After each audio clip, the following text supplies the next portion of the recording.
झाली बाबा एकदाची तयारी, 2 पिशव्या भरून ठेवल्या. आता उद्याची तयारी तर झाली. आता फक्त राहिले ह्याला, आता बुडी आली का नाही खाली भिजवायला गेली, मी आणतो काठी अग लगेच. ह्याला छानपैकी काठी आण आणि असं घुसवून व्यवस्थित ह्याची तेवढी तयारी करून ठेव. आणि बाकी ही तुझी पिशवी आणि ही ओवीची पिशवी आहे. कपडे ओवीची थोडीच आहे ती, पण ही पिशवी फुगली कशामुळे, तिचा फ्रॉक जरा मोठा आहे तर त्याच्यामुळे ही पिशवी फुगली आहे.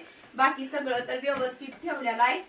ती ही बघी बूट बूट व्यवस्थित करून ठेव. आता हाय तर व्यवस्थित आहे बूट. पुसून ही व्यवस्थित करून ठेव आणि ह्याचं पण करून ठेव. तर ही सगळी तयारी कशाची सुरू आहे ना, हे सगळं तुम्हाला आपल्या मोठ्या ब्लॉग मध्ये बघायला मिळणार आहे. तर खाली दिलेल्या त्रिकोणी आयकॉनवर जाऊन आपला मोठा ब्लॉग बघा, म्हणजे ही सगळी तयारी कशाची आहे आणि आमची कशाची तयारी चालू आहे आणि शॉपिंग काय केली आज, हे पण सगळं ना तुम्हाला मोठ्या ब्लॉग मध्ये याच्यामध्ये बघायला मिळेल.